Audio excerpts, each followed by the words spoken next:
বাচ্চা মেয়ে বিয়ে করবি না মানে কি? তোর কি মনে হয় তোর বয়সী মেয়েরা তোর জন্য শোক পালন করে বরমাল্য নিয়ে বসে আছে? কবে তোর সুমতি হবে আর ওদের কপালে বিয়ের ফুল ফুটবে? নেহাল মায়ের কথায় হতভম্ব হয়ে গেল, মিনমিনে গলায় কোনোমতে বলল, তাই বলে কেবল অনার্স ভর্তি হয়েছে এমন মেয়ে? আমার বয়স কত জানো মা? তোর বয়স আমি না জানলে কে জানবে, গাধা? তোরে এত মাস পেটে রেখেছি, জন্ম দিয়েছি। আজ মনে হচ্ছে একটা গাধা পুত্র জন্ম দিয়েছি। এসব কি ধরনের প্রশ্ন করিস? দিন দিন তোর বুদ্ধি তোর বাপের মতো হাঁটুতে চলে যাচ্ছে। যাবে নাইবা কেন, রক্ত তো। উফ মা, আমি প্রশ্ন করেছি নাকি? তুমি এত বাজে কথা বলো। নেহাল বাকি কথা বলতে পারল না, তার আগেই তিনি চেঁচিয়ে উঠলেন, হ্যাঁ, এখন আমি বেশি কথা বলি, আমার কথা কারো সহ্য হয় না, গায়ে ফোসকা পড়ে। থাক তোরা, তুই আইবুড়ো হয়ে বসে থাক, তোর বাপকে আরেকটা বিয়ে করা। আমি যেদিকে দুচোখ যায়, চলে যাই। নেহাল দীর্ঘশ্বাস ফেলল একটা। ওর মা রোমেনা সবসময় একটা ছোট বিষয় নিয়ে এমন এক্সাইটেড হয়ে যান, ইমোশনাল ব্ল্যাকমেইল করে কাজ হাসিল করেন। বাবার সাথেও সারাদিন খিটমিট লেগে থাকে। দুজন পারেও বিনা ঊর্ধ্বে নাহি দেব সুচাগ্র মেদেনী পন্থা অবলম্বন করে। কেউ কাউকে ছাড় দিতে নারাজ। প্লিজ মা, থামো এবার। যা ইচ্ছা করো। একটা স্কুলের ন্যাদা বাচ্চা ধরে আনলে তাকেও বিয়ে করব। ইউনিফর্ম পরিয়ে, চুলে বিনুনি বেঁধে, ব্যাগে বই, খাতা, পেন্সিল টিফিন বক্স ভরে স্কুলে দিয়ে আসব, আবার নিয়ে আসব, হোমওয়ার্কও করে দেব। এখন খুশি? মা অগ্নিদৃষ্টি হেনে বললেন, তোর মতো দামড়ার জন্য স্কুল পড়ুয়া মেয়ে আনার মতো অবিবেচক আমি না। বলেছি না মেয়ে অনার্স ফার্স্ট ইয়ারে পড়ে। তোমার যা খুশি করো। একটা করাও, 10টা করাও তাও করব, তবুও শান্তি দাও মা, প্লিজ। ও, তাই তো বলি, তলে তলে 10টা বিয়ের মতলব আটা শেষ। আর আমি হাহুতাশ করে মরি। মা, আল্লাহর ওয়াস্তে একটু চুপ করো। দাঁতে দাঁত চেপে কথাটা বলে উঠে চলে গেল নেহাল, পিছনে তাকালে মায়ের মুখে স্বস্তিটুকু চোখে পড়ত। নেহালের বয়স 32 যাই যাই করছে, রোমেনা ছেলের বিয়ের চিন্তায় অস্থির হয়ে আছেন। ছেলে যে কেন এখনো বিয়েতে রাজি হয় না সেটা তিনি আজও বের করতে পারলেন না।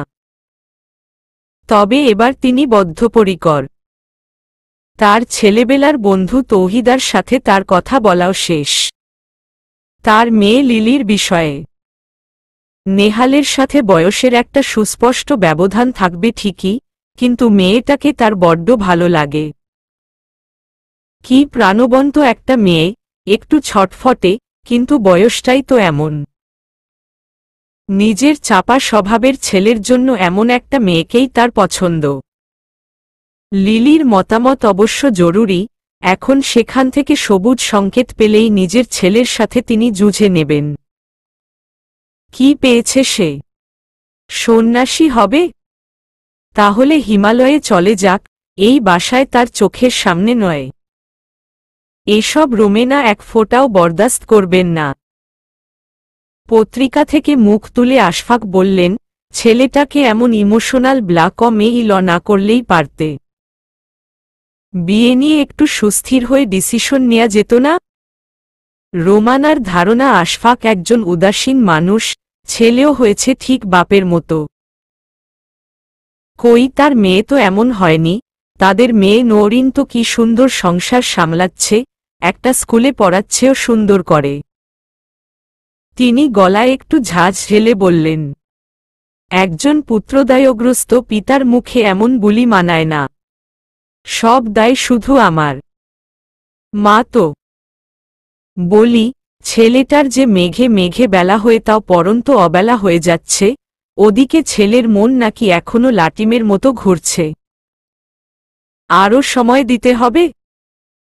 খানিকটা থেমে রোমেনা ষড়যন্ত্রীর মতো বললেন, নাকি শ্বশুর হয়ে যাবে এটা মানতে পারছ না?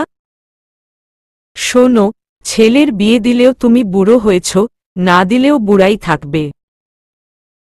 তাই টাঙ্কি মারার চিন্তা ঝেড়ে ফেলো। বুঝেছ? আমি ছাড়া আর কোনো নারী তোমার দিকে কোনোদিন মুগ্ধ চোখে তাকায়নি, তাকাবেও না। স্ত্রীর এমন অদ্ভুত তত্ত্বে আশফাক এখন আর হতচকিত হয়ে যান না। অভ্যস্ত হয়ে গেছেন, কিন্তু শুরুর দিকে এমন ভিড়মি খেতেন, কথাতেই মনে হয় তার উদর পূর্তি হয়ে যেত, খাওয়া দাওয়া না করেও। তিনি পত্রিকার পাতায় পুনরায় চোখ রাখতে রাখতে নির্বিকার গলায় বললেন, টাঙ্কি মানে কি? ও মা, তুমি জানো না? আকাশ থেকে এইমাত্র টুপ করে পড়লে নাকি? তোমার পেটে পেটে যে কি তা তো এতগুলো বছর ধরে দেখেছি। ছেলেকে একটু টিপস টুপস দিতে, কি করে মেয়ে পটাতে হয়। তাহলে আর পুত্র দায়গ্রস্ত পিতামাতার তকমা আমাদের কপালে জুটত না। আমি কবে মেয়ে পটালাম? আমি কি এমনি এমনি বিয়েতে রাজি হয়েছিলাম নাকি? তোমার ওই পটানি মার্কা লালটু বল্টু কথা শুনেই তো হ্যাঁ বলে দিলাম। কপাল আমার। এরপর আশফাক মেনে নেয়া ছাড়া আর অন্য কোনো উপায় খুঁজে পান না। জোকের মুখে নুন পড়লে যেমন তারা খোলসে ঢুকে যায়, তিনিও তাই গেলেন। তর্ক এখন আর করতে ইচ্ছে করছে না, যখন ইচ্ছে হবে তখন মনে করিয়ে দেয়া যাবে। স্ত্রীর গজগজ উপেক্ষা করে তিনি আবারও পত্রিকায় ডুবে গেলেন। লিলি এখানে ভর্তির পরপর শোভানের সাথে পরিচয় হয়েছিল। প্রথমে তো একটু অন্যরকম মনে হয়েছিল বলে পাত্তা দিয়েছিল খানিকটা। এই তো সেদিনই প্রপোজ করেছিল, দুদিন ঘুরিয়ে হ্যাঁ বলে দিয়েছিল। কিন্তু আজ সে বলছে, লিলি, তুমি একটু নিজেকে পাল্টানোর চেষ্টা করো। এমন যখন যা ইচ্ছে তাই করা, তাই বলাটা ভালো নয়। কেন? তুমি তো বলেছিলে আমি এমন বলেই তোমার ভালো লেগেছে। তাহলে এখন কেন নিজেকে বদলাতে হবে? তুমি এমন থাকলে আমার পরিবারে তোমার কথা বলতে পারবো না। কেউ পছন্দ করবে না তোমাকে। তাহলে তুই আমার পিছে ঘুরলি কেন? ঘ্যান ঘ্যান করলি কেন? তখন মনে হয় নাই? এভাবে কথা বলছো কেন? তুই বলে। আমার মেজাজ অত্যন্ত গরম হয়ে আছে, 1 মিনিটের মধ্যে আমার চোখের সামনে থেকে বিদায় না হলে তোর কপালে দুঃখ আছে। আরে 2 সেকেন্ড চলে গেছে। বলতে বলতে আরও। তবুও সোহান বসে আছে। লিলি উঠে দাঁড়িয়ে বলল, তোমার ফ্যামিলির আগে আমি তোমার সাথে ব্রেকআপ করলাম। এখানে বসে থাকো। আর কোনোদিন যেন আমার সামনে তোমাকে না দেখি। আজ যথেষ্ট ভদ্রতা বজায় রেখেছি। এরপর আমি কী ধরনের সিন ক্রিয়েট করতে পারি তোমার ধারণা আছে অবশ্যই। বড় করে একটা শ্বাস টেনে ভরা রেস্টুরেন্ট থেকে শীষ বাজাতে বাজাতে বেরিয়ে এলো লিলি।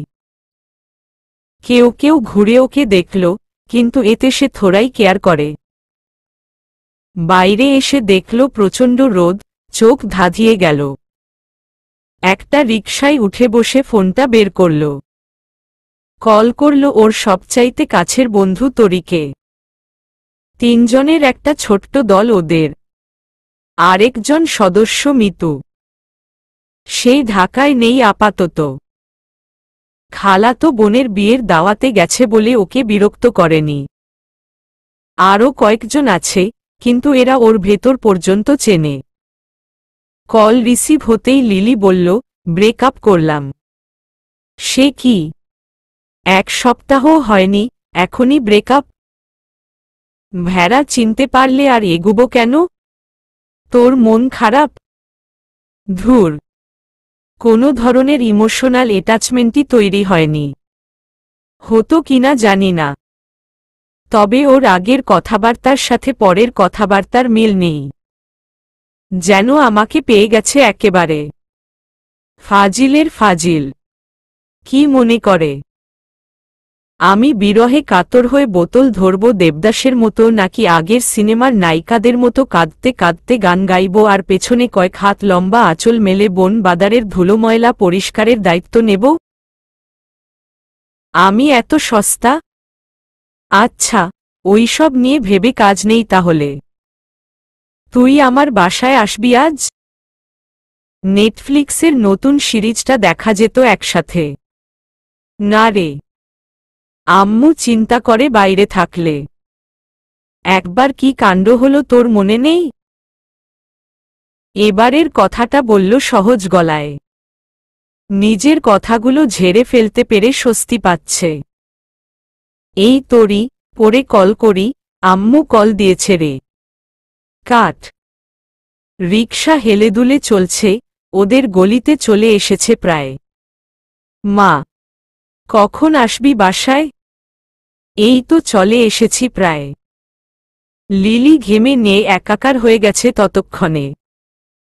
শোভানের ব্যাপারটা আর মাথায় নেই এখন।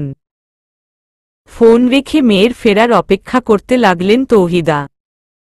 নিজের মেয়েকে নিয়ে তিনি ভীষণ দুশ্চিন্তায় পড়েছেন। এমন বেয়াদব আর উগ্র হয়ে যাচ্ছে দিন দিন। ইন্টারমিডিয়েটে ভর্তির পর থেকে এসবের সূত্রপাত। একগাদা অকাট বেয়ারা বন্ধুবান্ধব তখনই জুটেছিল। এদের চক্করের প্রভাব পড়েছে রেজাল্টেও। এরপর প্রাইভেট ইউনিভার্সিটিতে ভর্তি হয়েছে কিছুদিন হল। সেখানেও আরও কিছু জুটেছে বলেই তার মনে হচ্ছে। এখন সময় ভালো না, কি থেকে কি করে বসে ভাবলেই তার গা, হাত, পা ঠান্ডা হয়ে আসে। তার বাল্যবন্ধু রোমেনাকে সব খুলে বলতেই একটা অদ্ভুত সমাধান পাওয়া গেছে। কিন্তু তাতে তিনি সায় দিতে পারছেন না। রোমেনার ছেলেকে তিনি চেনেন, অত্যন্ত ভদ্র আর শান্ত ছেলে। তার ঘাড়ে নিজের এই দস্যি মেয়ের দায়িত্ব সঁপে দেয়া মানে তো সুযোগ নেয়া। রোমেনা চিরকালই ঝোঁকের মাথায় সিদ্ধান্ত নেন, সমস্যা যত কঠিনই হোক, তার কাছে সেটার অত্যন্ত সহজ সমাধান থাকে। ভীষণ প্রাণবন্ত মহিলা। তৌহিদা নিজের জীবনের অনেক চড়াইউতরাইয়ের গল্প তার সাথে নির্দ্বিধায় ভাগ করে নিয়েছেন। সেজন্যই মনের সাথে এই দ্বন্দ্ব। তাছাড়া মেয়ের বয়সও কম, কি করবেন ভেবে পান না। স্বামী গত হয়েছে বহু বছর আগে, যখন তার একমাত্র মেয়ে লিলির বয়স ছিল মাত্র 4 বছর। আর বিয়ে করেননি, কারোর সাথে নিজেকে জড়াননি। একাই হাল ধরে মেয়েকে বড় করছেন। কিন্তু লিলিটা অতি স্নেহ আর ভালোবাসা পেয়ে পর্যাপ্ত শাসনের অভাবে এভাবে বিগড়ে যাচ্ছে ক্রমশ। একটা সিদ্ধান্তে এলেন তিনি, না, এবার একটু শক্ত হাতে রাশ টেনে ধরতেই হবে। প্রয়োজন হলে রোমেনার প্রস্তাবটাও লুফে নেবেন তিনি। মেয়ে রাজি হোক বা না হোক। লিলি বাসায় ফিরে মাকে নিষ্প্রভ দেখে খানিকটা বিভ্রান্ত হল।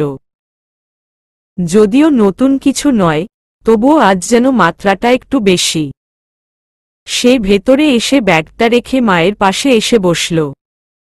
আম্মু, কি হয়েছে? তুই বুঝবি না।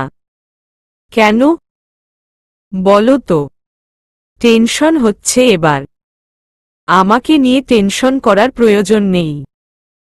যা, হাত মুখ ধুয়ে আয়, খেয়ে নে। পরে কথা বলবো তোর সাথে। এবার লিলি পুরোপুরি নিশ্চিত, কিছু একটা গড়বড় তো আছেই। তবে সেটা দীর্ঘস্থায়ী হল না। মায়ের তাড়া খেয়ে উঠল। মুখে পানির ঝাপটা দিতে দিতে ভাবার চেষ্টা করল, ব্যাপারটা আসলে কি।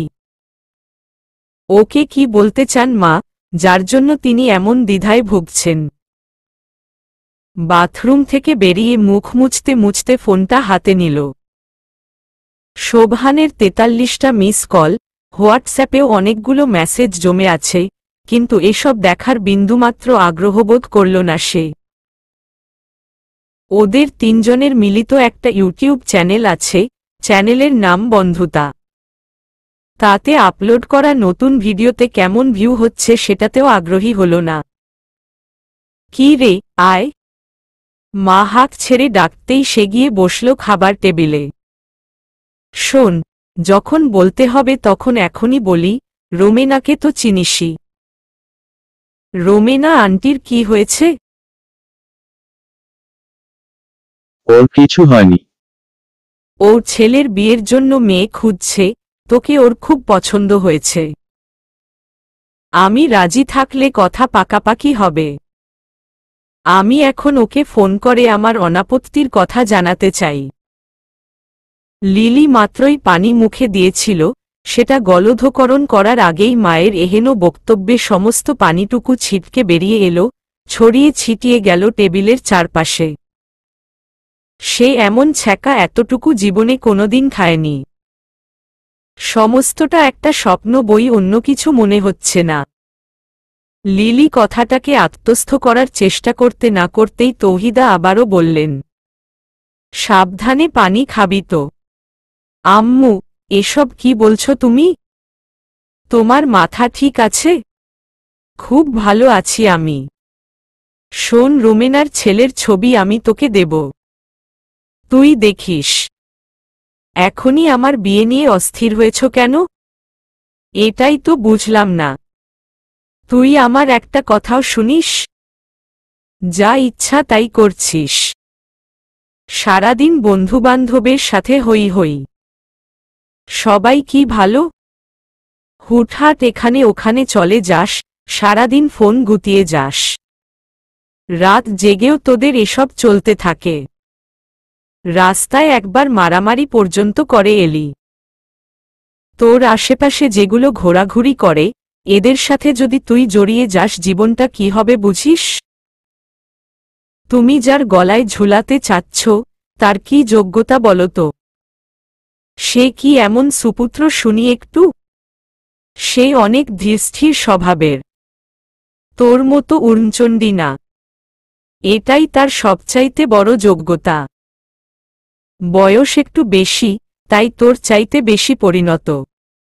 বয়স কত বেশি? 10-12 বছর, তেমন বড় পার্থক্য না। অবিশ্বাসের চোখে নিজের মায়ের দিকে তাকালো লিলি। সব একটা দুঃস্বপ্ন হলে কি যে ভালো হতো। এই তো কয়েকদিন আগে ওদের ব্যাচের একটা মেয়ে এরকম একজন বয়সের মানুষকে বিয়ে করেছে শুনে নিজেদের মধ্যে কত সমালোচনা করল। এই পাপের ফল যে এভাবে চুকাতে হবে সে কশ্চিনকালেও কোনোদিন ভাবেনি। এটাই তার যোগ্যতা? আরও অনেক যোগ্যতা আছে, সেসব পড়ে জানবি। বড় করে একটা শ্বাস টেনে লিলি জেদি গলায় বললামই রাজি না। এখন কোনোভাবেই বিয়ে করব না, করব না, করব না। তৌহিদাও আজ অভিব্যক্তিতে এবং গলায় কাঠিন্য ফুটিয়ে বলল, এক কথা 3 বার বললেই যদি বেশি জোরালো হয় বলে মনে করিস তাহলে সেটা আমিও বলতে পারি। এই বিয়েটাই আমি দেব, দেব, দেবী। তৌহিদা উঠে চলে গেলেন। লিলির আর খাওয়া হলো না। ভাতের মধ্যে হাত নাড়াচাড়া করে গ্লাসের পানি পুরোটা প্লেটের মধ্যে ঢেলে সেও উঠে নিজের ঘরে চলে এলো। ওর মাথায় এই মুহূর্তে ভিসুভিয়াস ভর করেছে। নৌরিন স্কুলে ছিল, মা একটু আগে কল করে বললেন নেহালের সাথে একটু কথা বলতে। তার 1.5 বছরের ছোট ভাই সে। কিন্তু একেবারে পিঠাপিঠি হবার সুবাদে খুব ভালো বন্ধুত্ব ভাইবোনের মধ্যে, সেটা খুনসুটির যেমন, তেমন বোঝাপড়ারও। পরস্পরের নাম ধরে তুই বলেই সম্বোধন চলে ওদের মধ্যে। নৌরিন অবশ্য মাঝে মধ্যে নিজের বড় হবার সুবিধা চেয়ে মায়ের কাছে অভিযোগ করত। তিনি দুইজনের এমন দুষ্টু মিষ্টি খুনসুটিতে কখনোই আসতেন না, তার সদা হাস্যোজ্জ্বল মুখ থেকে একটা উত্তরই পাওয়া যেত সব সময়। তোরা হাত পা অক্ষত রেখে যা খুশি কর, আমার কাছে এসে কমপ্লেইন করবি না কোনোদিন। ও পাশে রিং হতে হতে প্রথমবার কেটে যাবার পর দ্বিতীয়বার রিসিভ হল। তুই? কি ব্যাপার এত সকাল সকাল? ব্যাপার তো একটা আছে। তুই কি অফিসে? হ্যাঁ। শুনি কি ব্যাপার? তহিদা আন্টি সম্মতি দিয়েছেন। তোদের বিয়ের ডেট যত দ্রুত সম্ভব করা হবে। তুই সামনে কবে একসাথে ছুটি ম্যানেজ করতে পারবি জানা? মানে কি? মানে বুঝতে হলে এতদিনে তোর একটা বিয়ে হয়ে ছোট্ট একটা দুইটা বাচ্চাও থাকত। মাঝে মাঝে মায়ের মতো কথা বলিস কেন তুই? মায়ের মেয়ে, তাই? শোন, আমারও মেয়ে পছন্দ হয়েছে। ওকে অবশ্য আমি আগে কয়েকবার দেখেছিলাম, তবে তখন ও ছোট ছিল অনেক। তুই এটাতে কিভাবে সাপোর্ট করছিস? একটা বাচ্চা মেয়ে। মানুষ সারা জীবন বাচ্চা থাকে না গাধা। বয়স সবসময় ম্যাচুরিটি আনে না। হইছে জ্ঞান মা, তোর জ্ঞান বিতান বন্ধ কর। তুই বিয়ে এত ভয় পাস কেন? ঘরে বাইরে দেখি তো নিজের স্বাধীনতা বলতে কিছু থাকে না। আঁচল ধরে ঘুরে ঘুরে বেড়ানো আমার একেবারেই পছন্দ না। তো আঁচল ধরে ঘুরিস না, হাত ধরে ঘুরিস। রোমান্টিক লাগবে কিন্তু। কথাটা বলে সশব্দে হেসে ফেলে মুহূর্তেই সামলে নিল নওরিন। আর একটু পরেই ওর ক্লাস আওয়ার শুরু হবে। তোর সাথে কথা বলাই বৃথা। বলিস না। লিলির নাম্বার দেব? ওর সাথেই কথা বলিস।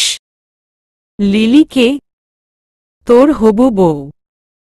নেহাল কিঞ্চিত লজ্জা পেল বুঝি। সে কল কেটে দিয়েছে। নওরিন মাকে কল করে কি হলো জানিয়ে দিল। পাকা কথা যত দ্রুত সম্ভব হয়ে যাওয়া ভালো। কবে না জানি মাথা বিগড়ে যায়। তৌহিদা কথা দিয়েছেন, কিন্তু গতকাল থেকে লিলির আচরণে তিনি নিজেও দোদুল্যমান। তার মধ্যে আবার রুমেনা বললেন, দেখ, লিলি যদি রাজি না হয় তাহলে বরং আলোচনা বন্ধ থাকুক। না রে, আমি ওর অনেক উল্টাপাল্টা সিদ্ধান্ত মেনে নিয়েছি। এবার সম্ভব না। তাছাড়া নেহাল পুরোপুরি সম্মতি না দিলেও তুই তো আত্মবিশ্বাসী। কথাটা বললেও তিনি যে দ্বিধাদ্বন্দ্বে আছেন তা নিজের পরের কথাতে নিজেই অনুধাবন করতে পারলেন তৌহিদা। রোমেনা, আমরা কি ঠিক করছি?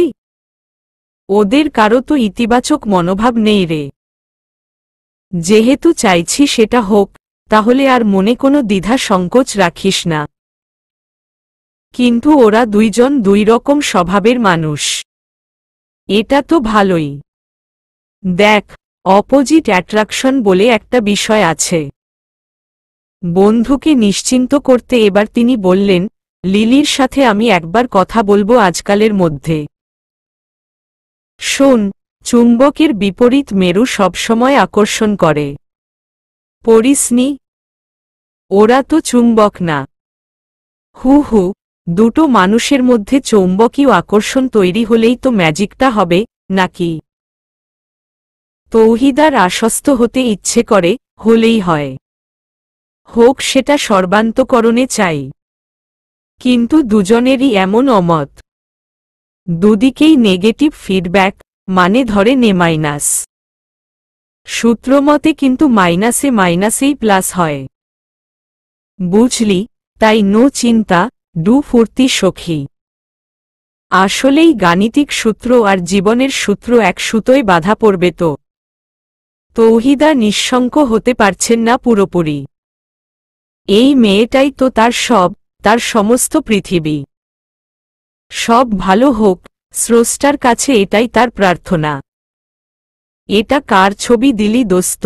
ব্যাটা হ্যান্ডসাম আছে। তোর নতুন ক্রাশ নাকি রে লিলু? লিলিদের একটা মেসেঞ্জার গ্রুপ আছে বন্ধুতা নামেই। সেখানে যাবতীয় কুটচাল থেকে শুরু করে সবরকম আড্ডা চলে এই ত্রয়ীর। আজ মা নিজের মহান দায়িত্ব পালন করতে তার দৃষ্টিতে এই বিশিষ্ট ভদ্রলোকের ছবি ওকে দিয়ে গেছেন। লিলি সেটার একটা ছবি তুলে সেই গ্রুপেই পাঠিয়েছে বন্ধুদের দেখার জন্য। তরি আর মিতু দুজনেই যেভাবে কথা বলছে তাতে এখন মনে হচ্ছে না পাঠালেই ভালো হতো। রেগে মেগে সে উত্তর দিল, তোদের কি আমাকে ছ্যাবলা মনে হয়? তাইলে এই লালটুমার্কা হ্যান্ডসাম ছেলেটার ছবি কেন দিলি? গাধা, এটা সেই লোক যার গলায় মা আমাকে ঝোলানোর মাস্টার প্ল্যান তৈরি করছে। আমি হলে তো হাসতে হাসতে ঝুলে যেতাম। ব্যাটা জোস আছে রে।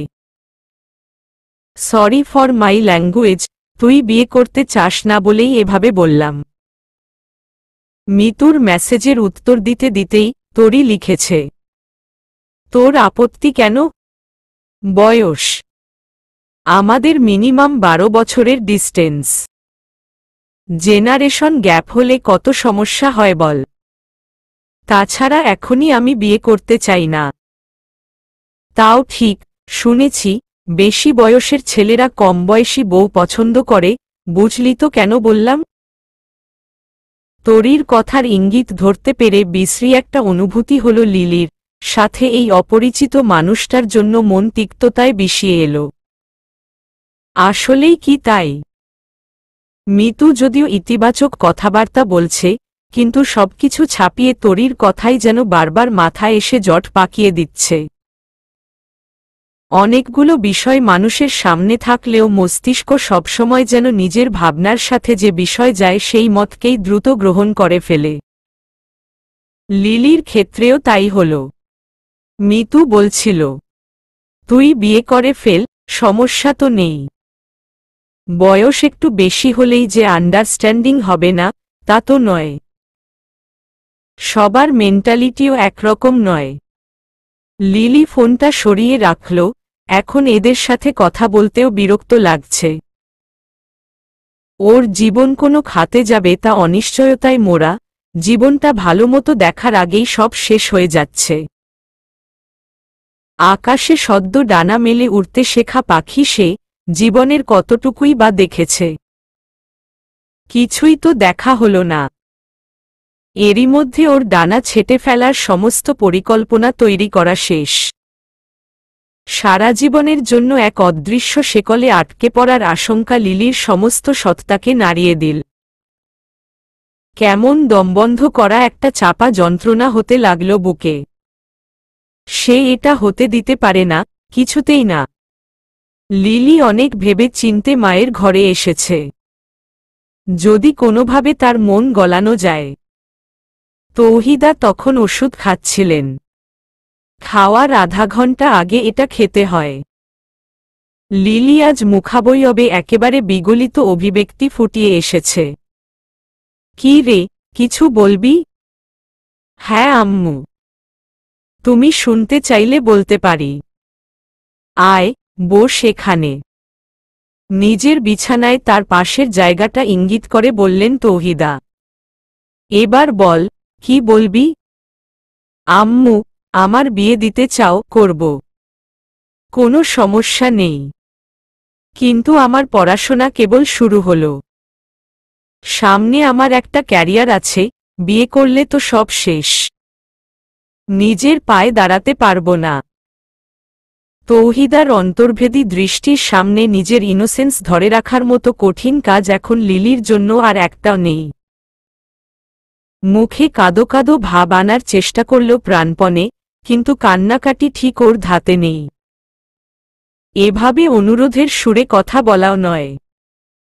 চিৎকার চেঁচামেচি করে বাড়ি মাথায় তুলতে সে সিদ্ধহস্ত। এখন তাই বেগ পেতে হচ্ছে ভীষণ। কিন্তু সে মরিয়া। যাক, শুনে ভালো লাগলো যে তুই পড়াশোনা নিয়েও ভাবলি। তা অনার্সে ভর্তির পর কয়দিন পড়তে বসেছিলি একটু হাতের আঙুলে গুনে বলতো শুনি। লিলির আজ এক পৃথিবী অনুশোচনা হল, কেন সে আরেকটু পড়তে বসেনি। পড়াশোনার মতো এত বড় ঢাল হাতছাড়া হয়ে গেল। আফসোস। এখন থেকে পড়ব। 1 মাস পরেই তো সেমিস্টার ফাইনাল। সিজিপিএ 3.5-এর উপরে এনে দেখাবো যদি বিয়ে ভেঙে দাও। তুই এর আগেও বহুবার এসব বলেছিস কোনো প্রয়োজন হলেই। কোনোটাই ভবিষ্যতে করিসনি। আর পড়াশোনা তোর বন্ধ হবে না। রোমেনা ওরকম শাশুড়ি নয়। তোর যত ইচ্ছা পড়াশোনা করতে পারবি। তাছাড়া কাল রোমেনা আসছে, তুই বাকি কথা ওর সাথে বলে নিস। আমার মেয়েকে আমি জন্ম দিয়েছি, তাকে পানিতে ফেলার জন্য নয়, জীবনটা গুছিয়ে দেবার জন্য। এটা মনে রাখিস। ব্যর্থ মনোরথে নিজের ঘরে ফিরে এলো লিলি। মায়ের মন আজ চীনের প্রাচীরের চাইতে যেন শক্তিশালী। তাকে টলানো ওর সাধ্য নয়। রোমেনা আন্টির সাথেই বাকি কথা বলবে না হয়। কি বলবে, কিভাবে বলবে তাও ভেবে নিল মনে মনে। নেহালকে নওরিন মারফত মা জানিয়েছিল আজ বাসায় থাকতে। তৌহিদা আন্টির বাসায় মেয়ে দেখতে যেতে হবে। প্রথমে গাইগুই করলেও সে মেনে নিয়ে ছুটির ব্যবস্থা করেছে। কিন্তু সকালবেলা রোমেনা ঘোষণা করলেন, এখন কোনো সামনাসামনি দেখাদেখি নেই। বিয়ের কথা পাকা হবার পরেই কেবল তোরা ফেস টু ফেস কথা বলার সুযোগ পাবি। তোর যে মতিগতি ভীষণ সন্দেহজনক। নেহাল সেই থেকে তেতো মুখে বসে আছে। রোমেনা যাবার আগে ছেলের এমন চেহারা দেখে হাসি মুখে টিপ্পনি কেটে বললেন, হবু বউ না দেখতে পেলে এত মন খারাপ করতে হয় না খোকা। একটু সবুর কর। তিনি বেরিয়ে যাবার পর থেকে নেহাল ওর বাবার পাশে এসে বসল। তিনি অবসর নিয়েছেন বছর 4 হল। বই আর পত্রিকায় মুখ ডুবিয়ে ছেলেমেয়েদের সাথে আড্ডা দিয়ে স্ত্রীর সাথে খুনসুটিতে মেতেই তার সময় কেটে যাচ্ছে। এখনও তার হাতে একটা বই, সৈয়দ মুজতবা আলীর দেশে বিদেশে। বই থেকে মুখ তুলতেই নেহাল বলল, বাবা, মায়ের এমন ডিক্টেটরশিপ কি করে সারা জীবন সহ্য করলে বলো তো? মাঝে মধ্যে তো ঠিকই ঝগড়া করো। আমার বিষয়ে টু শব্দ করছো না কেন? আমার ঘাড়ে একটাই মাথা বাপধন। আমি দণ্ডিত হয়ে গর্দান হারাতে চাই না। এমন করে ভেবেও লোকে বিয়ে কেন করে? এগাল ওগাল আশফাকের হাসি ছড়িয়ে পড়ল। ছেলের দিকে একটু ঝুঁকে এসে তিনি উৎফুল্ল গলায় বললেন, মাঝে মধ্যে হেরে যেতে, মানিয়ে নিতেও ভালো লাগে। এখন বুঝবি না, বিয়ে হোক, আস্তে ধীরে বুঝবি। নেহাল পূর্ণ দৃষ্টিতে বাবার দিকে তাকাল। এই হাসির মধ্যে যে সুখ তা যেন স্বর্গীয়। মায়ের সামনে মাঝে মধ্যে যখন হেরে গিয়ে মুখ ভোতা করে রাখেন, সেটা কেবলই তাকে দেখাবার জন্য। তাতেও বোধহয় তিনি প্রশান্তি পান। জীবনের সাথে জুড়ে থাকা নানারকম সম্পর্কগুলো, তাদের বিষাদ, যন্ত্রণা, আনন্দ, হাসি সব কত বিচিত্র এক সুতোয় গাঁথা। অদৃশ্য সুতোর টান দৃশ্যমান শক্ত লোহার শেকলের চাইতে দৃঢ়। ভাবনায় ছেদ পড়ল বাবার কথায়, বিয়েতে রাজি হয়ে যা বাবা। তোর মায়ের সিদ্ধান্তে ভরসা রাখতে পারিস। আমি ওর ন্যায্য সিদ্ধান্তে কোনোদিন অমত করি না। নেহাল বিস্মিত হয়ে বাবা মায়ের সম্পর্কের মধ্যে পারস্পরিক শ্রদ্ধাবোধ এবং বোঝাপড়ার স্তরটুকু উপলব্ধি করতে পারল। এভাবে আগে কখনো সে ভেবে দেখেনি। কিন্তু যার সাথে বিয়ে হচ্ছে সে কি এসব সম্পর্কের গুড় মানেটুকু বুঝবে? কি জানি। লিলি এই মুহূর্তে বসে আছে রোমেনার পাশ ঘেঁষে, হাসি মুখে এতটা আন্তরিক ভঙ্গিতে তিনি কথা বলছিলেন যে লিলির পরিকল্পনা প্রায় ভণ্ডুল হয়ে যাবার উপক্রম। আন্টি, আমার একটা কথা বলার ছিল আপনাকে, ভীষণ জরুরি। তৌহিদা প্রমাদ গুনলেন। তার নিজের শোবার ঘরে যে ছোট্ট পরিসরের জরুরি আলোচনা সভা বসেছে তাকে 3 সদস্য বিশিষ্ট রুদ্ধদ্বার বৈঠক বললে ভুল হবার কথা নয়। রোমেনা তাকে ইশারায় মাথা ঠান্ডা রাখার ইঙ্গিত দিয়ে বলল, তোর দুধ চার মতো টেস্ট আর কোথাও পাই না, একটু খাওয়াবি আজকে? তৌহিদা ইঙ্গিত বুঝে বেরিয়ে গেলে রোমেনা লিলির হাত দুটো নিজের হাতে নিয়ে বললেন, বলো মা, আমি তোমার সব কথা আজ শুনব। সরাসরি নিজের অসম্মতি জানাতে যেন বাধল এতে, সে নিজের মাথা খাটিয়ে একটু ঘুরপথে হাঁটার সিদ্ধান্ত নিল। গলা খাকারি দিয়ে বলতে শুরু করল, আমি অনেক বেয়াদব, ভীষণ মুখরা ধরনের, কিছু ভালো না লাগলে মুখের উপরে সেটা না বলতে পারলে গলায় কেমন কুটকুট করে। তাছাড়া রাস্তায় মারামারিও করেছি অনেকবার, একেবারে রতারতি কাণ্ড।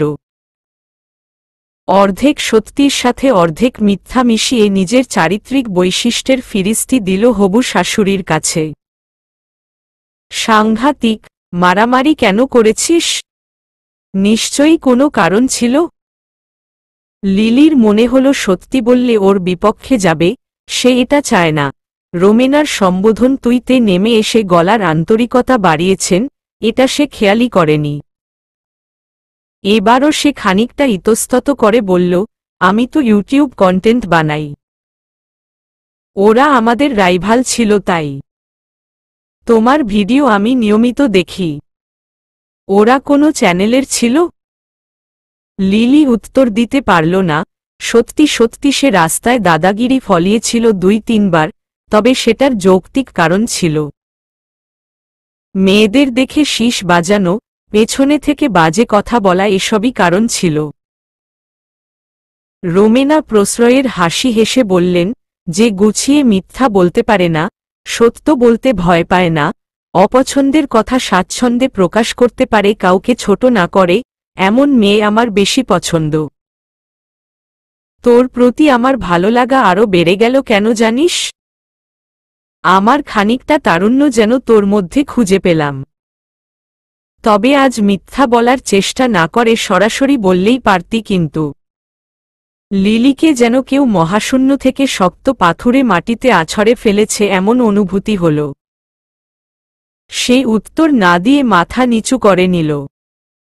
প্রত্যাশার ফানুস আচমকা ফুটো হয়ে গেলে যেমন চুপসে যায়, সেভাবেই চুপসে গেল লিলি। হতাশা ওর সমস্ত সত্তাকে আষ্টেপৃষ্ঠে চেপে ধরল যেন। সে অস্ফুট স্বরে মর্মাহত গলায় বলল, আমার এসব কাজকর্ম নিয়ে আপনার কোনো সমস্যা নেই? গলায় তীব্র অবিশ্বাস। একদমই না। দেখ, তোর সুন্দর একটা মন আছে, আমি জানি। তুই অসুখী হবি না মা, আমার ছেলে দেখতে সুন্দর সেটা আমি জানি, কিন্তু ওর মনটা তার চাইতে কয়েক হাজার গুণ সুন্দর। বাইরেরটুকু যদি সোনা হয়, ভেতরটা একেবারে খাঁটি মহামূল্য হীরা, একেবারে কোহিনূর। তোর মতো এমন চমৎকার হৃদয়ের একজন মানুষের সাথে আরেকজন চমৎকার হৃদয়ের মানুষের জোড়া খারাপ হবে না, এটুকু বিশ্বাস আমার আছে। লিলি মুখ তুলে একবার রোমেনাকে দেখল। ভদ্রমহিলার চোখ মুখ পুত্র গর্বে জ্বলজ্বল করছে। এই প্রথম লিলির মনে হল, ছেলের এত প্রশংসা করার কি আছে। এটাকে কিন্তু পুত্র স্নেহে অন্ধ মায়ের কথা বলে ভাবিস না। তুই আসবি তো দুদিন পরে, রতনে যেমন রতন চেনে, তুইও নেহালকে চিনতে পারবি। আমি দুটোই সন্তান পেটে ধরেছিলাম, আরও একটা দুটো থাকলে রত্নগর্ভা খেতাব পাওয়া থেকে আমাকে কেউই আটকাতে পারত না। আফসোস বুঝলি? এই আফসোস রাখার জায়গা আমার নেই, সেটাও আরেক আফসোস। প্রথম দিকের কথাগুলো সিরিয়াস ভঙ্গিতে বললেও শেষের কথায় মিশে রইল রোমেনার সহজাত ভঙ্গিমা। নিজের রসিকতায় নিজেই হাসলেন ঘর কাঁপিয়ে। লিলি প্রবল বিস্ময় অনুধাবন করল। ওর সামনে বসা এই অদ্ভুত অথচ স্নেহময় ভদ্রমহিলাকে তার মনে ধরেছে। আগেও তার সাথে বেশ কয়েকবার কথা হয়েছে, কিন্তু এভাবে তাকে কখনো সে উপলব্ধি করেনি। অবচেতনেই লিলির ঠোঁটের কোণে এক চিলতে হাসি ফুটল।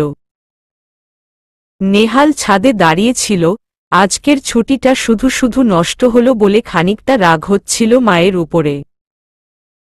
বাবার সাথে কথা বলার পরে সেটা একদম নেই। এখন ছাদে এসে আরো ভালো লাগছে।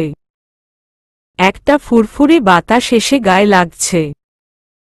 পরন্ত বিকেলের টকটকে সূর্যটা মেঘের আড়ালে ডুব দেবার প্রস্তুতি সম্পন্ন করেছে। দিনের এই সময়টা নেহালের ভীষণ প্রিয়। কেমন একটা মন খারাপ করা বাতাসের সাথে সাথে কোথাও যেন ভালো লাগার আবেশ মিশে থাকে এই লালচে গোধূলি আকাশে। কিছু পাখি দলবেঁধে নীড়ে ফিরছে। দিনের শেষে সব মানুষই একটা শান্তির নীড় চায়, অন্য প্রাণীরাও বোধ হয়। একই দিগন্তে একই সময়ে বৈপরীত্য ভরা দুটো অনুভূতির কি দারুণ সহাবস্থান।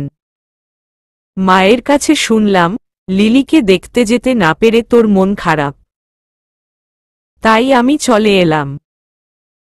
নৌরিনের গলার স্বরে নেহালের ভাবনার তাল কেটে গেল।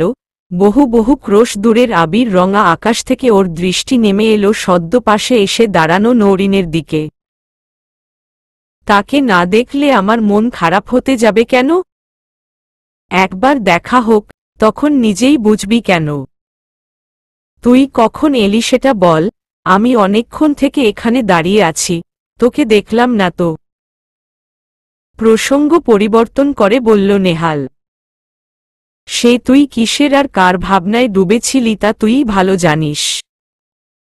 আমি তোর ভাবনা বুঝতে পারি, তাই মুশকিল আসান করতে চলে এলাম। তা কি মুশকিলে আমি পড়েছি, যার জন্য তোর চলে আসতে হলো আমাকে উদ্ধার করতে? কিছুদিন পরে বিয়ে, অথচ এখনো হবু বউকে দেখার সৌভাগ্য হল না। এর চাইতে বড় বিপদ কি আর এই জগতে একটাও আছে বৎস? নাটকীয় ভঙ্গিতে বলল নৌরিন।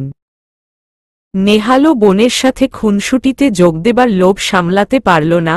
এত বড় বিপদ থেকে কিভাবে পরিত্রাণ মিলতে পারে আমার বললে কৃতার্থ হই নুরু আপা। এই পর্যায়ে নৌরিন নেহালকে আক্রমণ করে বসল। পিঠে কয়েক ঘা পড়ল। আগে যখনই নৌরিন ওকে আপু বলে ডাকতে বলতো, সে ততবারই বলতো নুরু আপা। এভাবে ডাকলেই নৌরিন রেগে আগুন হয়ে যেত, আর নেহাল এটাই বেশি বেশি বলতো। এখনো সুযোগ পেলেই বলে, তুই একটা হত ওছাড়া ফাজিল, আর তুই এই পৃথিবীর সবচাইতে ভালো মেয়ে, এটা কি তুই জানিস? খুনসুটি ভুলে আচমকাই নরম গলায় বলল নেহাল। কিভাবে শুনি? চকিত প্রশ্ন নৌরিনের। সব বললে ভাবের চোটে তোর পা মাটিতে পড়বে না, আমি চাই তোর পা মাটিতেই থাকুক।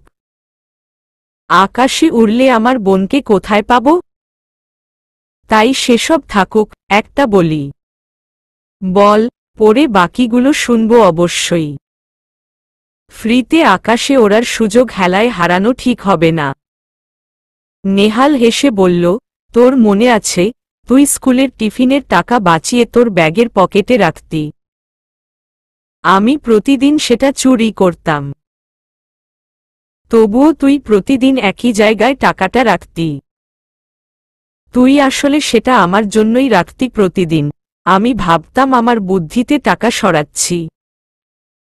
আসলে সেটা ছিল আমার প্রতি তোর ভালোবাসা। বুঝতে সময় লেগেছিল, কারণ তুই কয়েকদিন পরপর এই টাকা নিয়ে আমার সাথে ঝগড়াও করতি, যাতে আমি না বুঝি সেটা আমার জন্য। দুজনেই কেমন আবেগপ্রবণ হয়ে গেল, স্মৃতিকাতরতা গ্রাস করল। কত সময় নিমিষেই বয়ে যায়, পেছনে ফেলে এগিয়ে যাওয়া হয়, কিন্তু অনুভূতিগুলো একইরকম রঙিন রয়ে যায়। ওদের যদি 60 বছর বয়সও হয়, সম্পর্কটা এমনই ঝরঝরে, নির্মল থাকবে, এটা দুজনেরই দৃঢ় বিশ্বাস। নেহাল নৌরিনের দিকে খানিকক্ষণ তাকিয়ে রইল। মেয়েটা সবসময় এত হাসিখুশি কি করে থাকে? অথচ মা না হতে পারার যন্ত্রণা সে প্রতি মুহূর্তে হৃদয় লালন করছে। বিয়ের দ্বিতীয় বছরেই সুখবর পেয়েছিল, কিন্তু যখন 5 মাস, তখন একটা দুঘটনা বাচ্চাটাকে ধরে রাখা যায়নি। ডাক্তার জানিয়েছে আর মা হবার সম্ভাবনা নেই বললেই চলে। তখন নৌরিন উদ্ভট একটা পাগলামি করে বসে রিয়াদকে জোর করতে থাকে ওকে ডিভোর্স দিয়ে যেন আরেকটা বিয়ে করে। রিয়াদ সে সময় চমৎকার ভূমিকা পালন করেছিল, প্রায় ট্রমাটিক সিচুয়েশন থেকে নৌরিনকে টেনে বের করেছিল, তার ভালোবাসা আর সহমর্মিতা দিয়ে। সেই প্রস্তাব দৃঢ়ভাবে নাকচ করে দিয়ে বলেছিল, শুধু সন্তান দিতে পারবে বলে একজনকে বিয়ে করব, যেখানে ভালোবাসা থাকবে না, শুধু জৈবিক কারণ থাকবে আর একটা চাওয়া পূরণ করার দায় থাকবে। এটা কি আরেকটা মেয়ের সাথে প্রতারণা নয়? আমি সেই দায় নিয়ে শেষ হয়ে যাই এটা চাও? আমাদের মধ্যে এত ভালোবাসা, বোঝাপড়া, কত স্বপ্ন সব সন্তান হবে না বলে শেষ হয়ে যাবে? আল্লাহ দেননি যখন, তখন হয়নি, তিনি যদি কখনো চান তখনই না হয় বাবা মা হলাম। তাছাড়া আমরা তো সমব্যথীয়, একে অপরের ভালোমন্দ সকল সময়ে পাশে থাকার জন্য প্রতিশ্রুতিবদ্ধ। সমস্যাটা তো আমারও হতে পারত, তখন কি তুমি আমাকে ডিভোর্স দিয়ে চলে গিয়ে আরেকটা বিয়ে করতে? যদি তোমার উত্তর হ্যাঁ হয় তবে আমি তোমার কথায় রাজি হতে পারি, আর যদি না হয়, ভবিষ্যতে কোনোদিন এই কথাটা মুখে আনবে না। নওরিন নিজের এরপর আর ধরে রাখতে পারেনি। এমন ভালোবাসা পায় ঠেলার সাধ্য তার হয়নি। চেষ্টা করে যাচ্ছে এখনো দুজনে। প্রায় ৩ বছর আগের ঘটনা, কিন্তু কথাগুলো এখনো নেহালের স্পষ্ট মনে আছে। সব মানুষের মধ্যেই কিছু না কিছু অপূর্ণতা আছে, কারো সুখের, কারো ভালোবাসার, কারো সন্তানের, কারো অর্থের, কারো আবার অন্য কিছুর। নওরিনী প্রথম এই গোমট ভাব কাটাতে ভূমিকা রাখল। এত গুণকীর্তন আমার পেটে সইবে না, নে এটা দেখ। আর বল তোর সন্তরণের পথ পেলি কি না। নেহাল ওর দিকে বাড়িয়ে দেয়া ছবিটা হাতে নিল। একটা অল্পবয়সী তরুণী মেয়ে, খানিকটা রোগাটে লম্বাটে মুখ, তবে চোখজোড়ায় অদ্ভুত এক দীপ্তি খেলা করছে। প্রাণবন্ত হাসিতে উদ্ভাসিত মুখটা যেন অত্যন্ত মজার কোনো ঘটনার প্রত্যক্ষদর্শী। সে খিলখিলিয়ে হাসছিল। প্রকৃতিতে টুপ করে সন্ধ্যা নেমে এলো, আধার ঘনিয়ে এলো চারদিকে। সবকিছু ছাপিয়ে নেহালের মনে হল, এই হাসিটা যেন ওর কানে বাজছে। সহস্র আলোকবর্ষ দূর থেকে হাসির ঝঙ্কার অতি ধীরলয়ে এগিয়ে আসছে ওর দিকে। লিলির অস্থিরতা বেড়েছে। যখনই মনে হচ্ছে পরের সপ্তাহে ওর বিয়ে, তখনই রাজ্যের তিক্ততা ওর মনে এসে জড়ো হচ্ছে। গতকালই সবাই এসে বিয়ের দিনক্ষণ পাকা করে গেছে। কোহিনূর, হীরা, নেহালও এসেছিল, কিন্তু দুজনের কথা বলার তেমন সুযোগ হয়নি। নেহালের বোন ওদের দুজনের সাথে বসেছিল সর্বক্ষণ। সব মায়ের কারসাজি, এটা লিলি জানে। ফুঁসতে ফুঁসতে চ্যাট গ্রুপে সে লিখল, আমি পালিয়ে যাব। মিতু উত্তর দিল, তোর না শাশুড়ি পছন্দ হয়েছে? তাতে কি? বিয়ে কি শাশুড়িকে করব নাকি? করব তো শাশুড়ির ছেলেকে। শাশুড়ির ছেলের দোষ কি? তোরই লিখেছে। তার দোষ নেই, সে হীরা, আমি কাঁচ।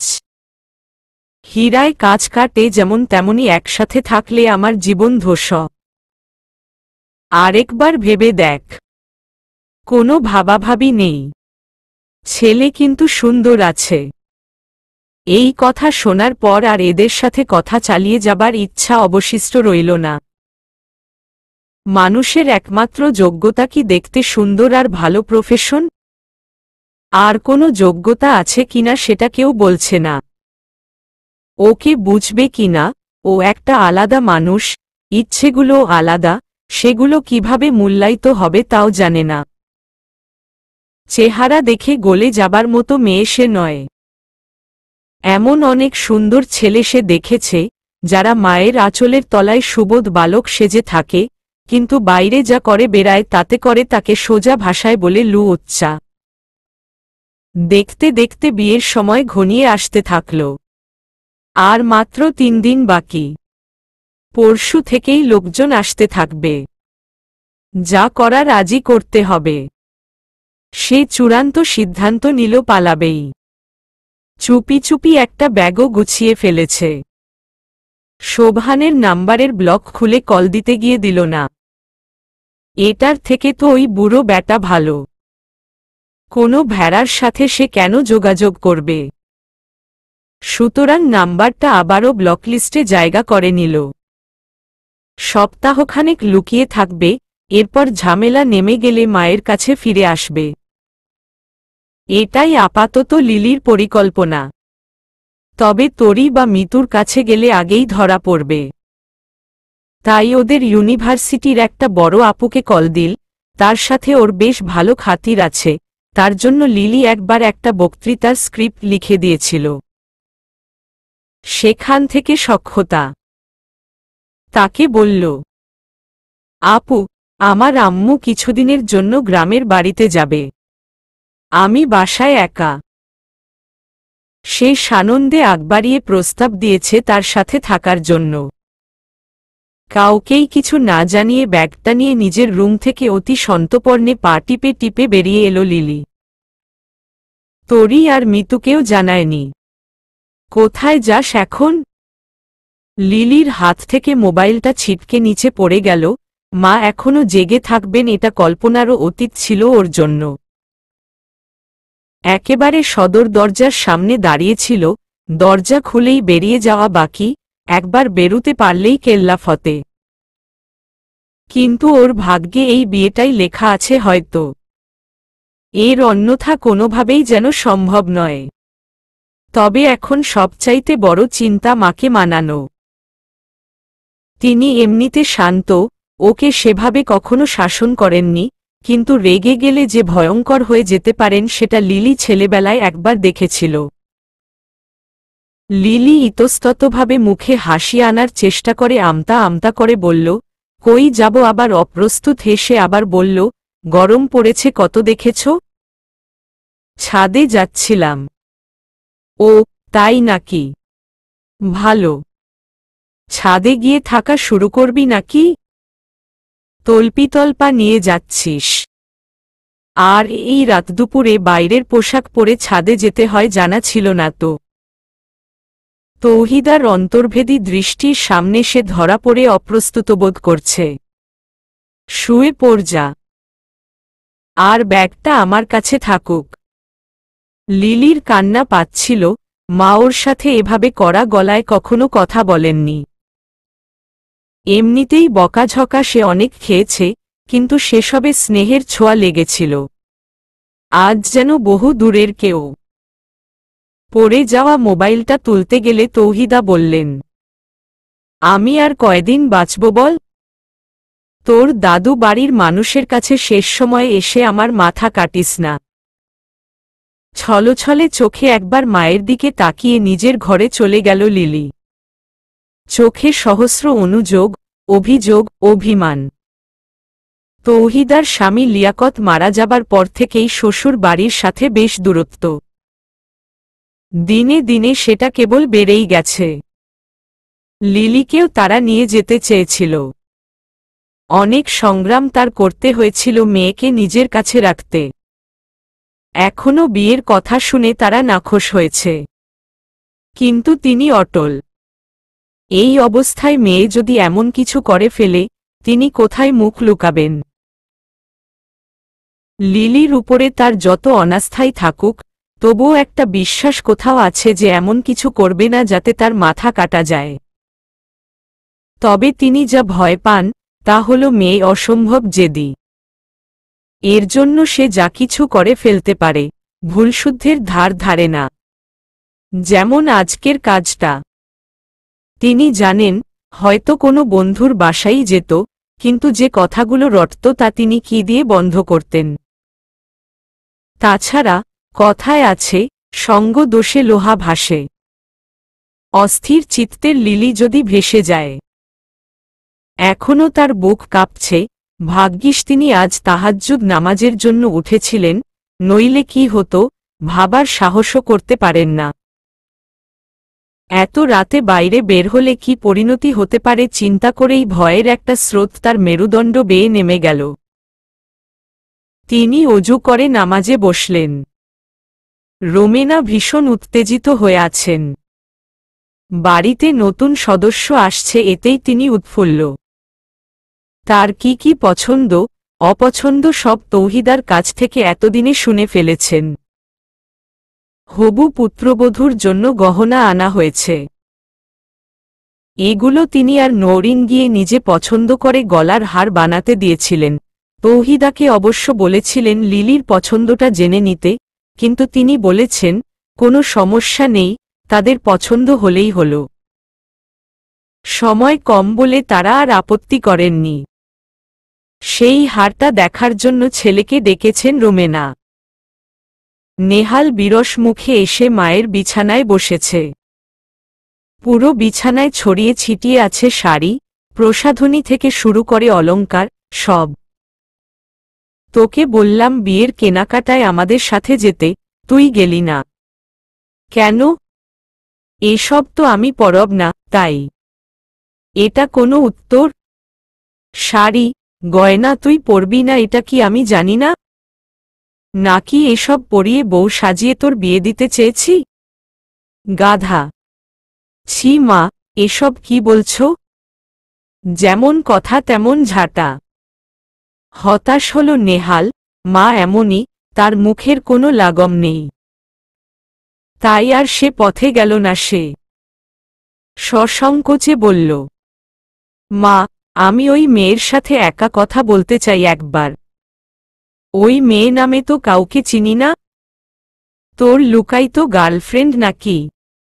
কপট চিন্তিত ভঙ্গিতে ভ্রু নাচিয়ে ছেলের দিকে প্রশ্ন ছুড়লেন রোমেনা। হ্যাঁ, এখন কি এই বিয়ে ভেঙে দেবে? না, ওর সাথে বিয়ে দেব। মেয়েটার নাম লিলি। তুই জানিস সেটা, তবুও লজ্জাবতী লাজুকলতার মতো লাল টুকটুক হয়ে যাচ্ছিস। তুই তো নতুন বউ না, নতুন বর হবি। বরদের এত লজ্জা পেলে চলে না, তখন সত্যি সত্যি এগুলো পড়তে হবে কিন্তু। মা, প্লিজ, আমি ভীষণ সিরিয়াস। আমি একদমই সিরিয়াস না। সিরিয়াস হতে পারি যদি লিলির সাথে তুই কেন কথা বলতে চাইছিস সেটা আমাকে বলিস। দুদিন পরে যাকে বিয়ে করব, তার সাথে কথা বলা যাবে না? যাবে না কেন? 100 বার যাবে। কিন্তু দুদিন পরে যার সাথে জীবন জুড়তে যাচ্ছে, তার এবং তোর দুজনের জীবনের অন্যতম বিশেষ দিনে, তার কি পোশাক পরা হবে সেসব যদি দেখিস ধৈর্য ধরে, তাহলে ব্যবস্থা করতে পারি। এরপর আর নেহাল কোনো কথা বলতে পারল না। মায়ের সাথে সে কোনোদিন কথায় পারেনি, আজ তার ব্যতিক্রম হবার কোনো প্রশ্নই আসে না। অগত্যা বিয়ের সবগুলো কেনাকাটা ওকে দেখতে হলো বসে বসে। মাঝে 2-3 বার হাই তুলল। ঘুম পাচ্ছে নেহালের, কিন্তু চলে যাবার উপায় নেই। তখন মা আরেক কথা বলবেন। বিয়ে উপলক্ষে সকলের এত উৎসাহ, আনন্দ, সে থামিয়ে দিতে পারবে না। লিলিকে দেখে মনে হয়েছে বয়স একটু কম হলেও মানিয়ে হয়তো নিতে পারবে। তবে ওর কতটা আগ্রহ আছে, সেটা জেনে নিতে পারলে খুব ভালো হতো। ভেতরের খচখচানিটা খানিকটা কমে যেত। লিলির সাথে সেদিনের পর থেকে তৌহিদার তেমন কোনো কথা হয়নি। ইচ্ছে করে মাকে এড়িয়ে যাচ্ছে সে। ওর কথা ভাবে না, সে কেন ভাববে? দোস্ত, চল একটা পার্টি দেই। ব্যাচেলর পার্টির মতো হবে ধর। রিমির বাসা খালি। সায়েমকে বললে আসল জিনিসের ব্যবস্থা করে দেবে। তরির ইঙ্গিত করা আসল জিনিস যে হরেক রকম পানীয়, সেটা বুঝতে পারল লিলি। কিন্তু এতে ওর মন সায় দিল না।